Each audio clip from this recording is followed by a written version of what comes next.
Hello everybody, welcome to Stories from the Whispering Wood, a place where we share tiny tales for big imaginations and meet up with all our friends that live and play in that magical place called the Whispering Wood.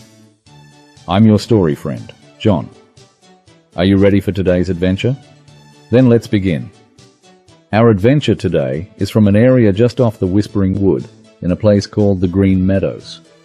This adaptation is based on the original public domain work by Thornton W. Burgess, published in 1913.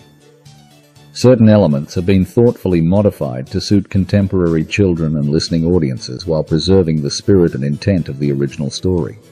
So let's get to our story. Is everybody comfortable? Yes? Then let's begin today's story.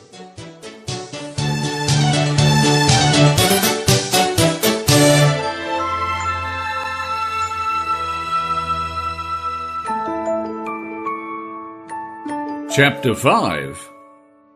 Reddy Grows Careless.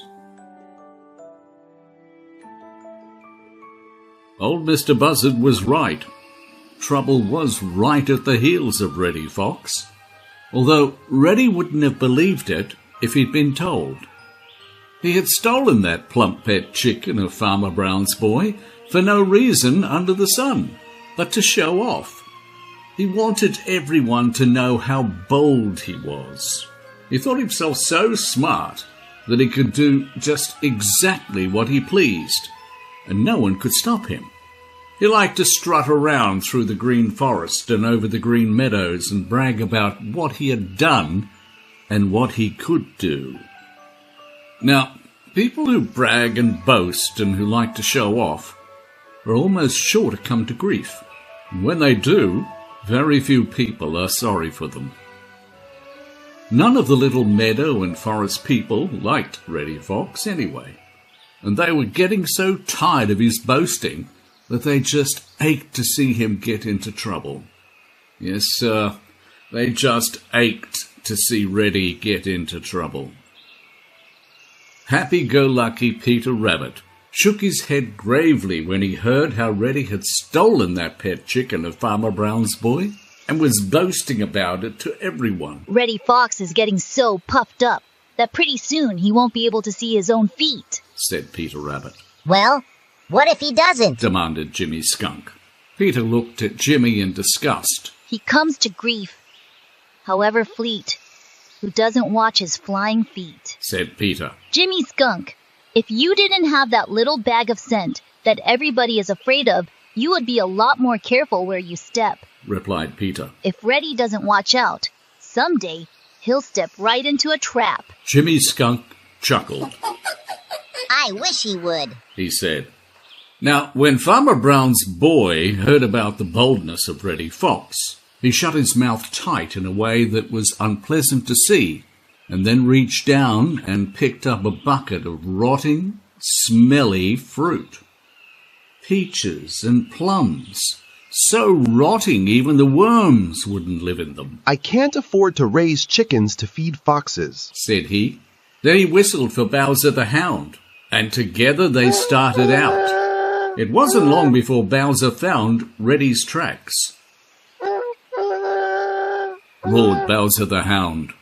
Reddy Fox, taking a nap on the edge of the green forest, heard Bowser's big, deep voice.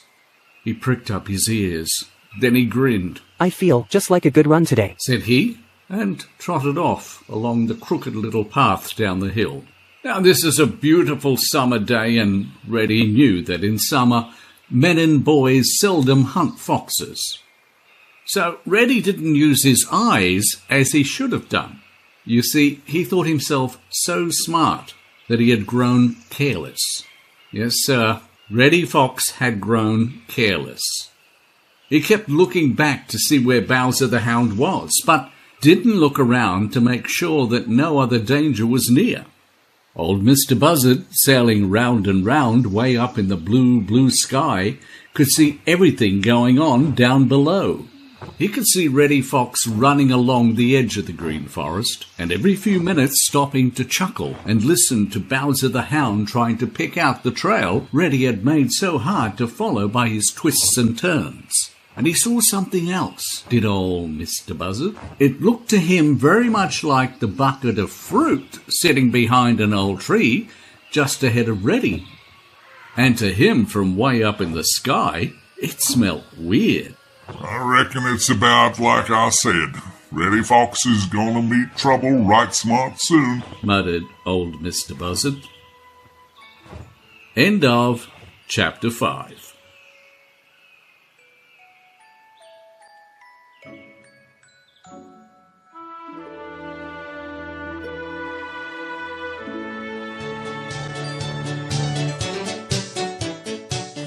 And that's where we'll leave our friends for now.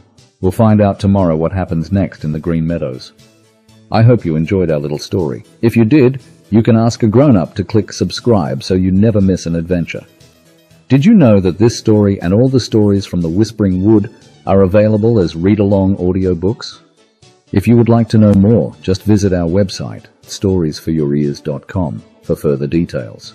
Thanks for being with us today, and I'll see you next time for the next exciting chapter in our story, The Adventures of Reddy Fox, one of the stories from the Whispering Wood. See you soon.